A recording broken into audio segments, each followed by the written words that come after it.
Hello दोस्तों, मैं Sarla Yadav SY Hindi platform channel पर एक बार फिर से आप सभी का हार्दिक अभिनंदन करती हूं। और हम अपने चैनल पर तैयारी करवा रहे हैं TGT PGT estate UGC net HPSC assistant professor और जितने भी ऑल हिंदी टेट, जितने भी UP टेट है, MP टेट है, एस टेट है, ठीक है। तो सभी की तैयारी यहाँ पर हम करवा रहे हैं और स्पेशली TGT PGT एस्टेट के संदर्भ में आज हमारी क्लास नंबर 39 रहने वाली है। और इससे पहले वाली क्लास की अगर मैं बात करूं तो उसमें मैंने आपको प्रपद्यवाद पढ़ाया था और प्रपद्यवाद मैंने बहुत अच्छे से आपको एक्सप्लेन कर दिया था, जो कि प्रयोगवाद के तुरंत बाद आता है या प्रयोगवाद और नई कविता के अंदर ही कुछ एक कवि थे जिनको प्रपद्यवाद का जिन्होंने नाम लिया। तो ये मैं उस वीडियो में अच्छे से बता चुकी थी। और आज हम शुरुआत करते हैं नई कविता की। तो दोस्तों, जो भी कैंडिडेट आज की इस वीडियो से हमारे साथ नया जुड़ता है तो सबसे पहले चैनल को सब्सक्राइब कर ले, बेल आइकन पर प्रेस कर ले।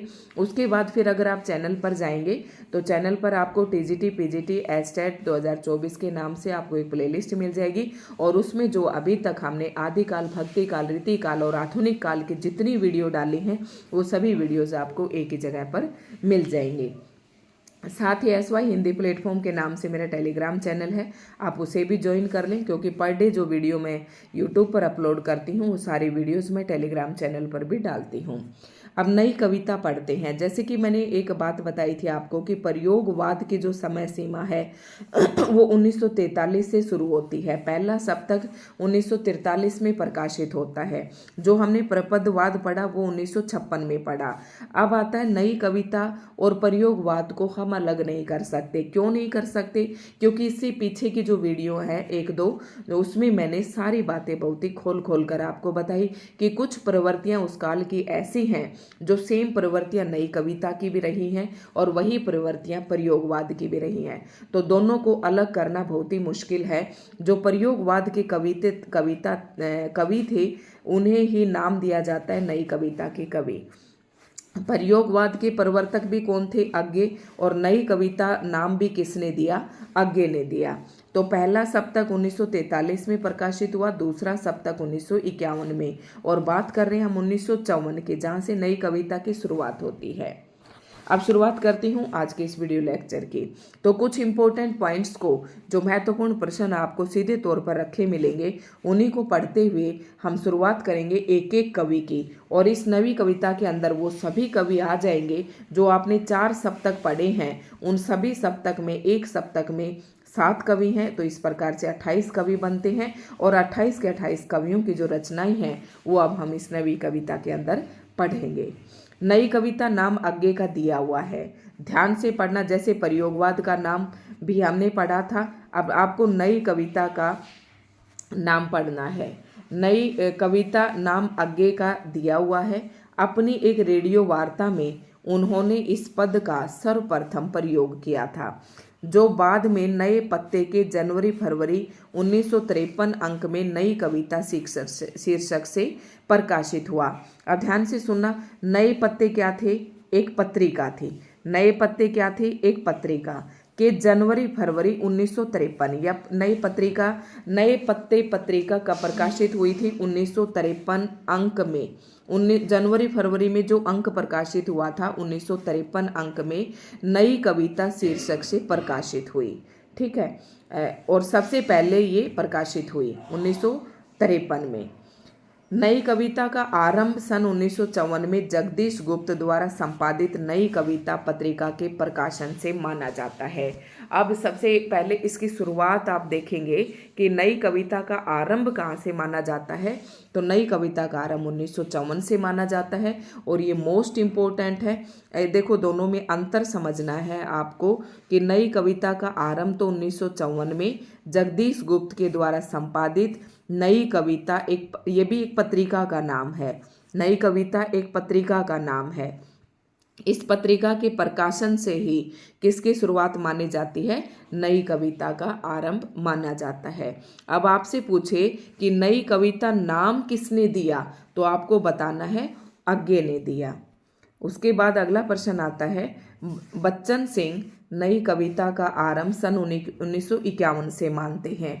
अब सारे विद्वानों के अलग अलग मतभेद है, कोई अपने किसी प्रकार से मानता है और किसी का कुछ है, लेकिन सर्वसम्मति से सभी लोग 1954 से नई कविता का आरंभ मानते हैं।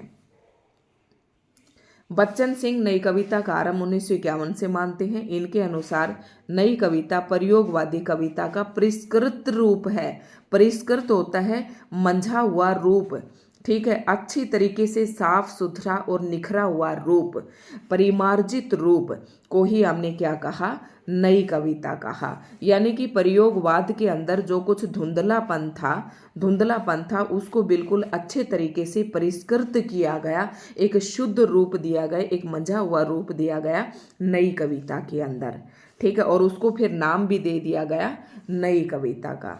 तो ध्यान से याद रखना है, बच्चन सिंह के अनुसार नई कविता का आरंभ 1951 से है और यही प्रयोगवाद का परिष्कृत रूप है। यानी कि आपसे पूछ ले कि नई कविता है क्या, नई कविता प्रयोगवाद का परिष्कृत कहें या फिर मंझा हुआ रूप कहें या शुद्ध रूप कहें, तो ये आप ऐसे कह सकते हैं।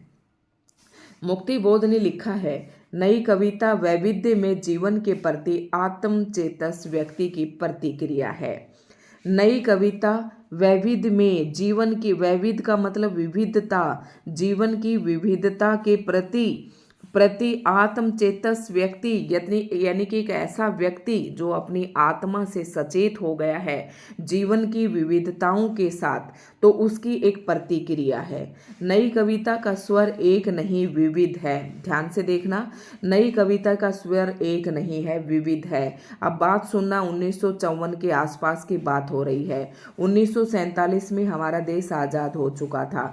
इससे पहले की प्रवृत्तियां बिल्कुल अलग थी, लेकिन 1954 में जो प्रवृत्तियां थी, जो अंग्रेज हमारे देश का माहौल छोड़कर गए थे, समाज में सामाजिक तरीके से देखे, चाहे राजनीतिक दृष्टि से देखे, चाहे धार्मिक दृष्टि से, चाहे सांस्कृतिक दृष्टि से, बहुत कुछ अलग अलग विविधता थी, उसमें एक स्वर नहीं था। तो नई कविता का जो स्वर था वो विविध था। आप समझ रहे होंगे अच्छे से। डॉक्टर धर्मवीर भारती ने लिखा है, नई कविता प्रथम बार समस्त जीवन को व्यक्ति या समाज इस प्रकार के तंग विभाजनों के आधार पर नए माप कर मूल्यों की सापेक्ष स्थिति में व्यक्ति और समाज दोनों को मापने का प्रयास कर रही है।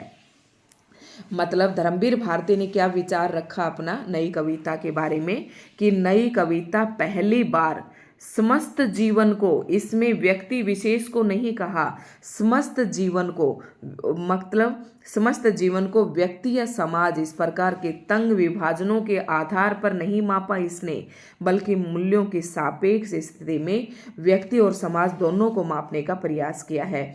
मतलब प्रयोगवाद में आपने पढ़ा था अतिशय व्यक्तिकता थी, अतिशय व्यक्तिकता थी, लेकिन इसमें क्या था, अतिशय व्यक्तिकता को स्थान न देकर इसमें समाज और व्यक्ति दोनों को ही मापने का प्रयास किया गया है। ये डॉक्टर धर्मवीर भारती ने लिखा है। उसके बाद आता है डॉक्टर रामस्वरूप चतुर्वेदी ने लिखा है, नई कविता में समग्र मनुष्य की बात ही नहीं कही गई है, वरना मनुष्य के समग्र अनुभव खंडों को संयोजित भी किया गया है। बहुत ही अच्छी बात है कि नई कविता के अंदर केवल एक मनुष्य की बात न कहकर इसने मनुष्य के जो जितने भी अनुभव हैं उन सभी को संयोजित किया गया है, इकट्ठा किया गया है। तो ये धारणा है नई कविता के बारे में रामस्वरूप चतुर्वेदी ने, कि ये कथन है और ये कथन आपसे सेम टू सेम पूछ सकते हैं पेपर में। डॉक्टर रामस्वरूप चतुर्वेदी की एक रचना है भाषा, संवेदना और सर्जन। पुस्तक में नई कविता के संदर्भ में लिखा है, आज की कविता को जांचने के लिए जो प्रास के रजत पास से मुक्त हो चुकी है, अलंकारों की उपयोगिता अस्वीकार हो चुकी है और छंदों की पायलें उतर चुकी हैं। ध्यान से सुनना, इन पंक्तियों में बहुत कुछ है, जैसे कि रीतिवाद तक आप देखेंगे और आधुनिक काल में भी भारतेंदु युग और द्विवेदी युग तक अलंकारों की उपयोगिता थी। लोग चमत्कार, और रीति काल तक तो चमत्कार उत्पन्न करने के लिए अलंकारों का प्रयोग किया जा रहा था, लेकिन अब जो नई कविता के अंदर जो अलंकार थे, जो छंद थे, इन सब की पायलें उतर चुकी थी। मतलब मतलब अब लोगों का ध्यान अपने काव्य, अपनी भाषा की तरफ अधिक न होकर उन भावों की तरफ अधिक था कि वो अपने काव्य के माध्यम से क्या भाव पाठक या श्रोता तक पहुंचाना चाहते हैं। ठीक है, और काव्य भाषा का ही आधार शेष रह गया है। काव्य भाषा का ही आधार शेष रह गया है, क्योंकि कविता के संगठन में भाषा प्रयोग की मूल केंद्रीय स्थिति है।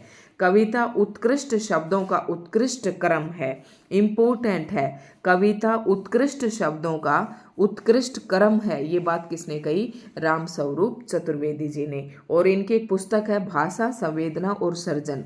ये परीक्षा में कई बार पूछी जाती इम्पोर्टेंट रचना है, ध्यान से। और ये काफ़ी अच्छी परिभाषा इन्होंने दी है। विजयदेव नारायण साई ने नई कविता में लघु मानव की प्रतिष्ठा की है। ये प्रश्न भी इम्पोर्टेंट है कि नई कविता के अंदर लघु मानव की प्रतिष्ठा किसने की? विजय देव नारायण साई।